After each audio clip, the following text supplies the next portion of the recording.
বিষ্ণু ইসা ইসলাম বলেন, মান কানা ইউমিনু বিল্লাহ ওয়াল ইয়াউমিল আখির ফালিউকরিম জারাহ, যে আল্লাহ বিশ্বাস করে আর আখিরাতে বিশ্বাস করে সেজন্য প্রতিবেশীর সাথে ভালো আচরণ করে।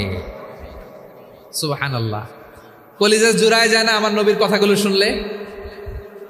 যে আল্লাহ বিশ্বাস করে, যে আখিরাতে বিশ্বাস করে সেজন্য প্রতিবেশীর সাথে ভালো আচরণ করে। এখানে বলছে মুসলিম প্রতিবেশী বলছে, নামাজি প্রতিবেশী বলছে, আল্লাহওয়ালা প্রতিবেশী বলছে না। প্রতিবেশী আস্তিক হোক নাস্তিক হোক, প্রতিবেশী মুমিন হোক মুশরিক হোক, প্রতিবেশী হইলেই তার সাথে ভালো আচরণের দরকার আছে না নাই? বিষ্ণু ইসা ইসলাম ওনার ইহুদি প্রতিবেশীর বাসায় যেতেন। কোন প্রতিবেশী? ইহুদি। আওয়াজ করে বলেন, কোন প্রতিবেশী? ইহুদি। এক ইহুদি কিশোর বিষ্ণু ইসা ইসলামের খেদমত করতে, ইহুদি ছেলে আমার নবীর খেদমত করতো, তারা ছিল নবীর প্রতিবেশী। তো অনেক দিন হয় ইহুদি ছেলেটা আসে না। বিষ্ণুনবী খোঁজ দিলেন, ঘটনা কি? একটা ইহুদি ছেলে না আমার খেদমতে আসতো, ছেলেটা কই? খোঁজ নিয়ে জানলেন ছেলেটা অসুস্থ। বিষ্ণু ইসা ইসলাম ওই ইহুদির বাড়িতে চলে গেলেন ওই ছেলেটাকে দেখা করার জন্য, ভিজিট করার জন্য। সুবহানাল্লাহ পড়বেন না? গেলেন, যে দেখে ইহুদি ছেলেটা মুমূর্ষ, যান যায় ভাব, বিছানায় পড়ে আছে, তার বাবা দাঁড়ানো।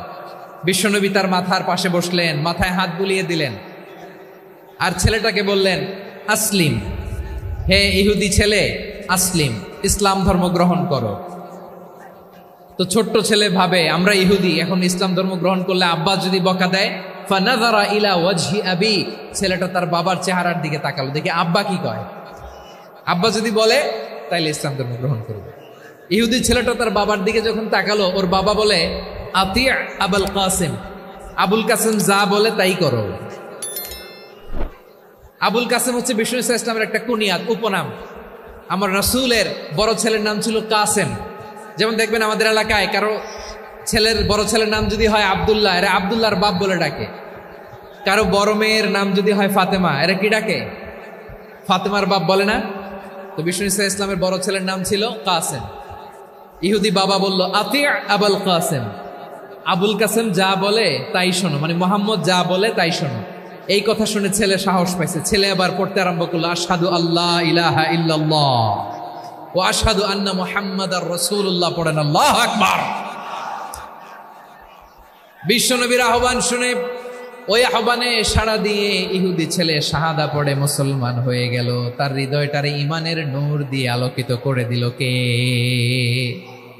প্রিয় ভাইরা, এবার রাসূল সাল্লাল্লাহু আলাইহি ওয়াসাল্লাম বের হয়ে আসলেন ঘর থেকে, আর বললেন, আলহামদুলিল্লাহিল্লাযী আনকাযাহু মিনান নার, প্রশংসা সে আল্লাহর যে আল্লাহ জাহান্নামে চলে যাচ্ছিল প্রায় এমন একটা লোককে মুহূর্তের মধ্যে কালেমায়ে শাহাদাতের বদৌলতে জান্নাতি বানায় দিলেন। আওয়াজ করে পড়েন সুবহানাল্লাহ।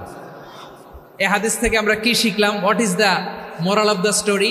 এক নম্বর স্টোরি হলো, প্রতিবেশী ইহুদি হোক হিন্দু হোক, যাবেন, সুসম্পর্ক রাখবেন, উপহার দিবেন, বিপদে পাশে দাঁড়াবেন, তাইলেই তো আপনাদের প্রতি, মুসলমানদের প্রতি তারা আকৃষ্ট হবে, ঠিক কিনা বলেন? আপনি যদি হিন্দুদের সাথে বৌদ্ধদের সাথে নাই মিশেন, নাস্তিকের কাছে নাই যান, তো ইসলামের সৌন্দর্যটা ওরা বুঝবে কেমনে? আমার অনেক হিন্দু পরিচিত ভাই আছে, ওরা আমাদের ইফতারির প্রোগ্রামে এসে একসাথে ইফতারি করে। অনেক মদখোর আমার সাথে বসে একসাথে ডিনার করে, হাফ প্যান্ট পরা, গলায় স্বর্ণের চেইন, হাতে স্বর্ণের ব্রেসলেট, আইসা আমার সাথে ডিনার করছে, আছে এরকম। গাঁজাখোর, আমি বলে আসো, ওয়েলকাম টু মাই ডিনার, আসো বসো। বসলেই তো আমি ওর ডিএনএ, চিন্তার ডিএনএ চেঞ্জ করে দেওয়ার সুযোগ পাবো। চিল্লায় বলো ঠিক কি না? আসতে হবে আমার কাছে। Our door is open. The door of Islam is open 24/7. সব সময় আমাদের ইসলামের দরজা আমার অমুসলিম ভাইদের জন্য খোলা আছে না নাই? আপনি নামাজি, আপনি মুসল্লি, আপনি হাজী সাহেব, তাহাজ্জুদ পড়তে পড়তে কপালে দাগ ফেলে দিছেন, আপনার প্রতিবেশী হিন্দু, ভাবছেন আমার তো পাওয়ার আছে, ওর জমিটা দখল করি। বিশ্বনবী বলেন, কিয়ামতের দিন ওই হিন্দুর পক্ষে তোর বিরুদ্ধে আমি বাদী হয়ে দাঁড়াবো। পৃথিবীর কোন ধর্মে এরকম স্টেটমেন্ট পাবেন? আপনি ভাবছেন আপনি নামাজ পড়লে, হাজী সাহেব কপালে দাগ ফেলাই দিলে আপনি সেলসালায় জান্নাতে চলে যাবেন না? খবরদার। বিশ্বনবী বলেন, কোন সংখ্যালঘুর উপর যদি কেউ আক্রমণ করে, তার প্রাপ্য তাকে না দিয়ে যদি তাকে ঠকায়, তার উপর জুলুম করে, তার সম্পদ যদি কেড়ে নেয়, আমি নবী, তুমি মুসলিম হইতে পারো, মুসল্লি হইতে পারো, তার পক্ষে তোমার বিপক্ষে আল্লাহর দরবারে বাদী হয়ে দাঁড়াবো। কথা বুঝতে পারলে আওয়াজ করে উত্তর দেন। বিশ্বনবী যদি কারো বিপক্ষে দাঁড়ায় কিয়ামতের দিন, আই রিপিট, আমি আবারও বলছি, বিশ্বনবী যদি কিয়ামতের দিন কারো বিপক্ষে দাঁড়ায়, ও তো সেলসেলায়া জান্নাতি, তাই না? জান্নাতি না? যে নবীর সুপারিশ ছাড়া জান্নাতের গেটও দেখা যাবে না, ওই নবী যদি বলে তোর বিপক্ষে আমি বাদী হয়ে দাঁড়াবো, ওই জান্নাতে আর ঢোকার কোনো সুযোগ আমাদের থাকবে? এখানেই শেষ না, এখানেই শেষ নয়। বিশ্বনবী বলেন মান কাতালা মুআহাদান, বুখারীর বর্ণনা, মান কাতালা মুআহাদান লাম ইয়ারাহ রাইহাতাল জান্নাহ। কেউ যদি, কোনো মুসলিম যদি অন্যায়ভাবে কোনো সংখ্যালঘুকে হত্যা করে, কোনো হিন্দুকে হত্যা করে, কোনো বৌদ্ধরে হত্যা করে, অন্যায়ভাবে কোনো মুসলিম যদি কোনো সংখ্যালঘুরে হত্যা করে, জান্নাতে যাওয়া তো দূরের কথা, ওই মুসলিম জান্নাতের ঘ্রাণও পাবে না। সেই বুখারীর বর্ণনা, মান কাতালা মুআহাদান লাম ইয়ারাহ রাইহাতাল জান্নাহ ওয়া ইন্না রিহাহা লা ইউজাদু মিন মাসিরাতি 40 আমা। যে জান্নাতের ঘ্রাণ 40 বছর দূরের রাস্তা থেকেই পাওয়া যায়। সুবহানাল্লাহ পড়েন। প্রিয় ভাইরা, এখান থেকে জান্নাতে পৌঁছতে লাগবে 40 বছর। এত দূর, কত বছর? সবাই বলেন কত বছর? এখান থেকে জান্নাতে পৌঁছতে লাগবে 40 বছর। এত দূরে থাকতেই জান্নাতের ঘ্রাণ আপনার নাকে এসে ধাক্কা মারবে। বিশ্বনবী বলেন, যে ব্যক্তি কোনো সংখ্যালঘুকে হত্যা করে, জান্নাতের ঘ্রাণ তো পাবেই, জান্নাতে তো ঢুকতে পারবেই না, জান্নাতের ঘ্রাণও তার নাকে লাগবে না। পড়েন নাউযুবিল্লাহ। তাহলে সংখ্যালঘুদের ব্যাপারে ইসলামে অধিকার দেয়া আছে না নাই? আওয়াজ করে বলেন, আমার সংখ্যালঘু হিন্দু ভাইদের রাইটস, অধিকার আমাদের ইসলামে প্রোটেক্টেড আছে না নাই? এখানেই শেষ না। বিষ্ণু ইসলাম আপনার অমুসলিম প্রতিবেশীর সাথে ভালো আচরণ করতে বলেছে। আল্লাহ রাব্বুল ইজ্জা ওয়াল জালাল তিনি ইরশাদ করছেন, ওয়ালা তাসুবুল্লাযীনা ইয়াদউনা মিন দুনিল্লাহি ফায়াসুবুল্লাহা আদওয়ান বিগাইরি ইলম কাযালিকা যায়্যান্না লিকুল্লি উম্মাতিন আমালাহুম সুম্মা ইলা রাব্বিহিম মারজিউহুম ফায়ুনাব্বিউহুম বিমা কানু ইয়ামালুন।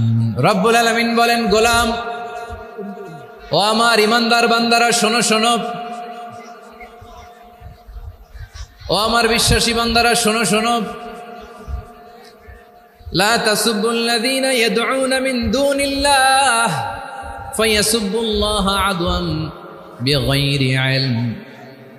ও আমার বিশ্বাসী বান্দারা, যারা আল্লাহকে ব্যতি রেখে, আল্লাহকে বাদ দিয়ে অন্য উপাস্যকে ডাকে, দেবীর পূজা করে, দেবতাদের পূজা করে, তোমরা খবরদার তাদের গালি দিও না। আওয়াজ করে বলেন, কি দিও না? আল্লাহ বলেন, ও বিশ্বাসীরা শোনো, যারা আল্লাহকে বেছে রেখে দেব দেবীর পূজা করে, অন্য উপাস্যের পূজা করে, তাদেরকে ডাকে, ওই দেবতাদেরকে তোমরা গালি দিও না। যদি ওই দেবতাদেরকে গালি দাও, তাহলে ভুলবশত, শত্রুতাবশত তারা তোমাদের রব আল্লাহকে গালি দেবে। ঠিক কিনা? তোমরা যদি তাদের দেবতাদের গালি দাও, ওরা রেগে তোমার আল্লাহরে গালি দিবে, তাহলে আল্লাহরে গালি খাওয়ানোর কারণ হয়ে গেলাম আমি। ঠিক কিনা বলেন? আমরা দেবতাদের গালি দিলে ওরা আল্লাহকে গালি দিবে। রব্বুল আলামিন বলেন, খবরদার দেবতাদেরকে গালি দিও না, তাহলে ওরা তোমার রব আল্লাহরে গালি দেবে।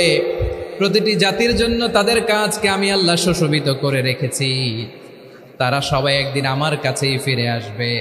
এরপর আমি রব্বুল আলামিন তাদের আমলনামা তাদেরকে জানিয়ে দেব। সুবহানাল্লাহ পড়েন। প্রিয় ভাইরা, আল্লাহ তাআলা বলেছেন, খবরদার গালি দিও না। আদেশটা কার? আওয়াজ করে বলেন তো। হিন্দুদের দেবতা দেবদেবীদেরকে গালি দেওয়া যাবে না। আওয়াজ করে বলুন প্রিয় ভাইরা, এই আদেশটা কার? এই আপনাদের গলার আওয়াজ। অন্য ধর্মের দেবতাদেরকে যে গালি দেওয়া যাবে না, এই আদেশটা কার? আরো জোরে বলুন, কার? গালি দিবেন কোন দেবতাকে? দিবেন? যদি দেন, তাহলে ওরা আল্লাহরে গালি দিবে। তাহলে আল্লাহরে গালি খাওয়াইলো কে? আপনি, ঠিক কিনা বলেন? আমি আল্লাহকে গালি খাওয়ানোর কারণ হলাম, কারণ আমি যদি গালি না দিতাম ওরা আমার রবকে গালি দিত না। আওয়াজ করে বলেন ঠিক কিনা? তাহলে প্রিয় ভাইয়েরা, ইসলাম আমাদেরকে শিখায়, সূরাতুল আনআমের 108 নম্বর আয়াত থেকে আমরা বুঝলাম কোনো ধর্মকে ছোট করা যাবে না। অন্য ধর্মকে ছোট করা মানে ইসলামকে ছোট করা। অন্য ধর্মের দেবতাকে গালি দেওয়া মানে আল্লাহকে গালি খাওয়ানো। আওয়াজ করে বলেন ঠিক কিনা? খবরদার, এটা করা যাবে না। আর অন্য ধর্মের দেবতাকে যদি আপনি গালি দেন, ওরা ইসলাম থেকে দূরে সরে যাবে। যাও ইসলামের প্রতি আকৃষ্ট হয়েছিল আর কোনোদিন ইসলামের ধারে কাছে আসবে না। আওয়াজ করে বলেন ঠিক কিনা? এজন্য কখনো কোনোদিন অন্য ধর্মের দেবতাদেরকে গালি দেয়া যাবে না। অন্য ধর্মের কোনো দেবতাদেরকে আমরা গালি দিব না, গালি দিব না, বরং ইসলামের beauty, the beauty of Islam, ইসলামের সৌন্দর্যকে আমরা তুলে ধরব। আমরা যদি বিশ্বনবী সাল্লাল্লাহু আলাইহি ওয়াসাল্লামের জীবনের দিকে তাকাই, তাহলে আমি দেখব বিষ্ণু ঈসা ইসলাম মক্কাতে কিংবা মদিনাতে অন্য ধর্মের লোকদের সাথে খুব পিসফুলি লাইফ লিড করেছেন। হোক মুশরিক, হোক খ্রিস্টান, হোক ইহুদি, বিশ্বনবী সবার সাথে মিলেমিশে ছিলেন। আলহামদুলিল্লাহ বলেন। ইসলাম হচ্ছে পিসফুল রিলিজিয়ান। অন্য ধর্মের প্রতি সহনশীলতার সবক ইসলাম আমাদেরকে দেয়। কিন্তু প্রতিটি মুসলিমের এটা মনে রাখতে হবে, আল্লাহর কাছে পছন্দনীয় গ্রহণযোগ্য ধর্ম, জীবনাদর্শ একটি, সেটা হচ্ছে ইসলাম। আওয়াজ করে বলেন সেটা কি? আওয়াজ করে বলুন, আল্লাহর কাছে মনোনীত ধর্ম একটি, সেটা কি? এজন্য রব্বুল আলামিন বলেন, ইন্নাদ-দীনা ইনদাল্লাহিল ইসলাম, আল্লাহর কাছে মনোনীত গ্রহণযোগ্য অ্যাকসেপ্টেড ধর্ম মতাদর্শ একটা, সেটা হলো ইসলাম। ইসলাম ছাড়া অন্য কোনো ধর্ম যদি কেউ তালাশ করে, তার ওই ধর্ম আল্লাহ গ্রহণ করবে না। ওমাই ইয়াবতাগি গায়রাল ইসলামি দীনান ফালাই ইউকবালা মিন ওয়া হুয়া ফিল আখিরাতি মিনাল খাসিরিন।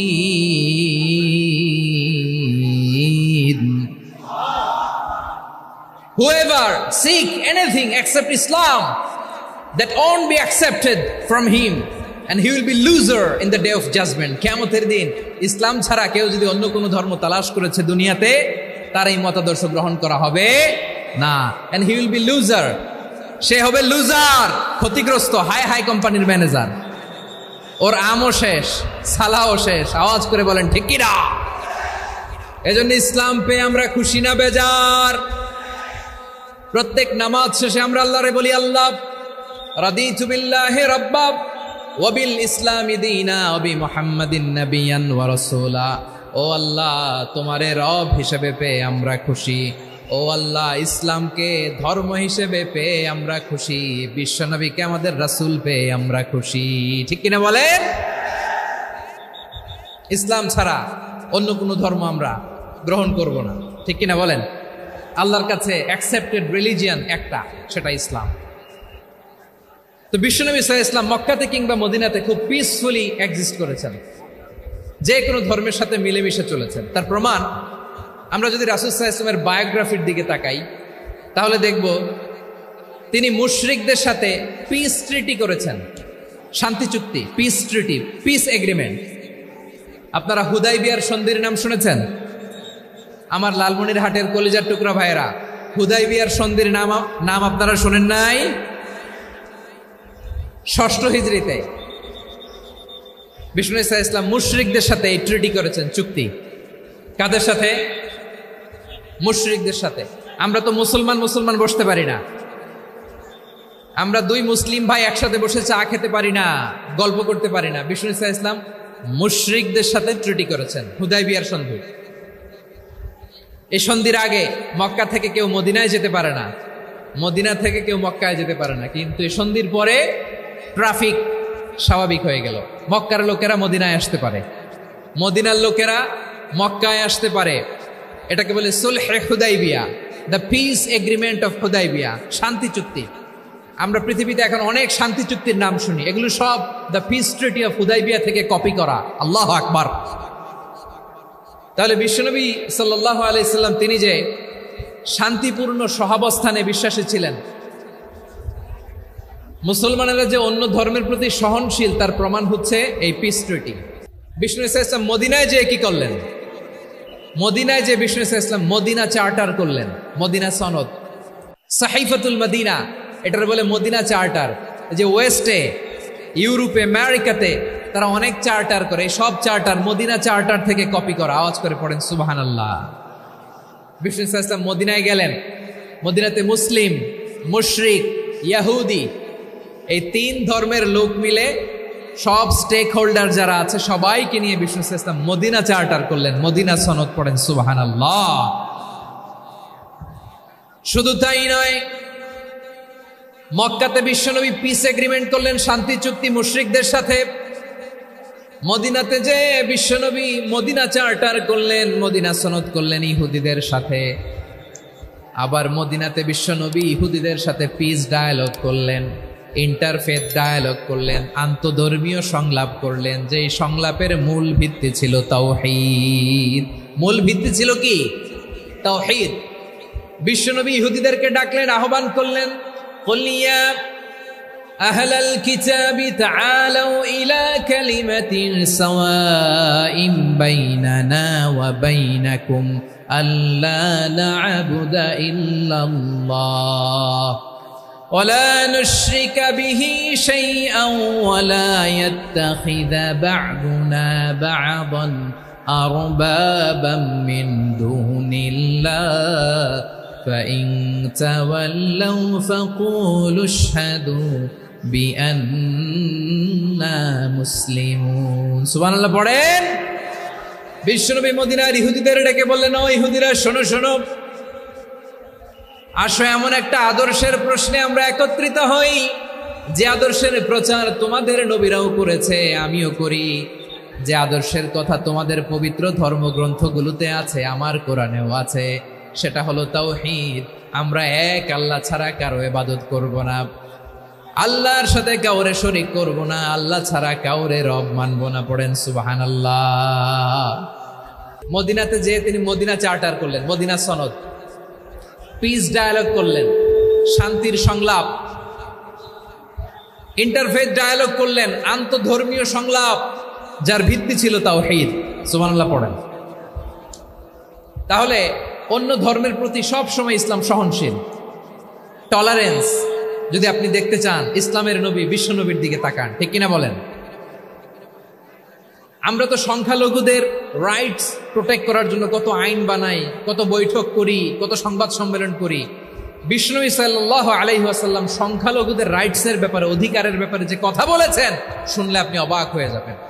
বিশ্বনবী বলেন, আলা মান যালামা মুআহাদান আও ইনতাকাসাহু আও কাল্লাফাহু ফাওকা তাআতিহি আও কাল্লাফাহু ফাওকা তাকাতিহি আও আখাযা মিনহু শাইআন বিগাইরি তিবি নাফসিন ওয়া আনা হাজিজুহু ইয়াউমাল কিয়ামা। খবরদার, জেনে রাখো, কেউ যদি কোনো সংখ্যালঘুর উপরে অত্যাচার করে, কোনো সংখ্যালঘুর প্রাপ্য থেকে যদি কেউ কাউকে ঠকায়, সংখ্যালঘুর উপর যদি কেউ কষ্ট দেয়, কোনো সংখ্যালঘুর সম্পদ যদি কেউ জোর করে কেড়ে নেয়, আমি কিয়ামতের দিন বিশ্বনবী ওই সংখ্যালঘুর পক্ষে আর ওই মুসলমানদের বিপক্ষে বাদী হয়ে দাঁড়াবো। সুবহানাল্লাহ বলতে পারলেন না? আল্লাহু আকবার। আপনি নামাজি, আপনি মুসল্লি, আপনি হাজী সাহেব, তাহাজ্জুদ পড়তে পড়তে কপালে দাগ ফেলে দিছেন, আপনার প্রতিবেশী হিন্দু, ভাবছেন আমার তো পাওয়ার আছে, ওর জমিটা দখল করি। বিশ্বনবী বলেন, কিয়ামতের দিন ওই হিন্দুর পক্ষে তোর বিরুদ্ধে আমি বাদী হয়ে দাঁড়াবো। পৃথিবীর কোন ধর্মে এরকম স্টেটমেন্ট পাবেন? পাবেন? আপনি ভাবছেন আপনি নামাজ পড়লে হাজী সাহেব কপালে দাগ ফেলাই দিলে আপনি সেলসেলায় জান্নাতে চলে যাবেন না? খবরদার। বিশ্বনবী বলেন, কোন সংখ্যালঘুর উপর যদি কেউ আক্রমণ করে, তার প্রাপ্য তাকে না দিয়ে যদি তাকে ঠকায়, তার উপর জুলুম করে, তার সম্পদ যদি কেড়ে নেয়, আমি নবী, তুমি মুসলিম হইতে পারো, মুসল্লি হইতে পারো, তার পক্ষে তোমার বিপক্ষে আল্লাহর দরবারে বাদী হয়ে দাঁড়াবো। কথা বুঝতে পারলে আওয়াজ করে উত্তর দেন। বিশ্বনবী যদি কারো বিপক্ষে দাঁড়ায় কিয়ামতের দিন, আই রিপিট, আমি আবারও বলছি, বিশ্বনবী যদি কিয়ামতের দিন কারো বিপক্ষে দাঁড়ায়, ও তো সেলসেলায়া জান্নাতি, তাই না? জান্নাতি না? যে নবীর সুপারিশ ছাড়া জান্নাতের গেটও দেখা যাবে না, ওই নবী যদি বলে তোর বিপক্ষে আমি বাদী হয়ে দাঁড়াবো, ওই জান্নাতে আর ঢোকার কোনো সুযোগ আমাদের থাকবে? এখানেই শেষ না, এখানেই শেষ নয়। বিশ্বনবী বলেন মান কাতালা মুআহাদান, বুখারীর বর্ণনা, মান কাতালা মুআহাদান লাম ইয়ারাহ রাইহাতাল জান্নাহ। কেউ যদি, কোনো মুসলিম যদি অন্যায়ভাবে কোনো সংখ্যালঘুকে হত্যা করে, কোনো হিন্দুকে হত্যা করে, কোনো বৌদ্ধরে হত্যা করে, অন্যায়ভাবে কোনো মুসলিম যদি কোনো সংখ্যালঘুরে হত্যা করে, জান্নাতে যাওয়া তো দূরের কথা, ওই মুসলিম জান্নাতের ঘ্রাণও পাবে না। সেই বুখারীর বর্ণনা, মান কাতালা মুআহাদান লাম ইয়ারাহ রাইহাতাল জান্নাহ ওয়া ইন্না রিহাহা লা ইউজাদু মিন মাসিরাতি 40 আমা। যে জান্নাতের ঘ্রাণ 40 বছর দূরের রাস্তা থেকেই পাওয়া যায়। সুবহানাল্লাহ পড়েন। প্রিয় ভাইরা, এখান থেকে জান্নাতে পৌঁছতে লাগবে 40 বছর। এত দূর, কত বছর? সবাই বলেন কত বছর? এখান থেকে জান্নাতে পৌঁছতে লাগবে 40 বছর। এত দূরে থাকতেই জান্নাতের ঘ্রাণ আপনার নাকে এসে ধাক্কা মারবে।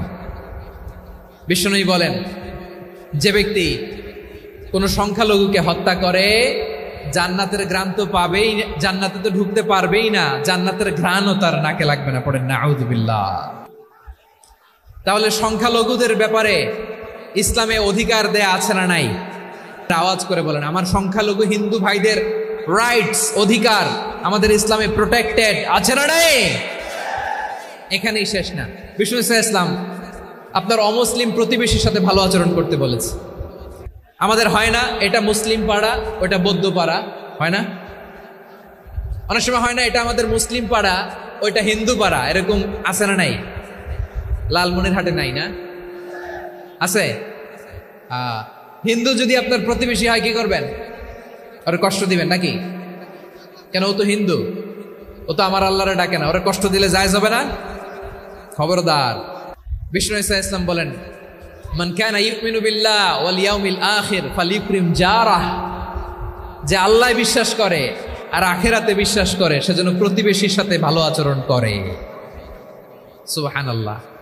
কলিজা জুড়ায় যায় না আমার নবীর কথাগুলো শুনলে? যে আল্লাহ বিশ্বাস করে, যে আখিরাতে বিশ্বাস করে, সেজন্য প্রতিবেশীর সাথে ভালো আচরণ করে। এখানে বলছে মুসলিম প্রতিবেশী, বলছে নামাজি প্রতিবেশী, বলছে আল্লাহওয়ালা প্রতিবেশী, বলছে না। প্রতিবেশী আস্তিক হোক নাস্তিক হোক, প্রতিবেশী মুমিন হোক মুশরিক হোক, প্রতিবেশী হইলেই তার সাথে ভালো আচরণের দরকার আছে না নাই?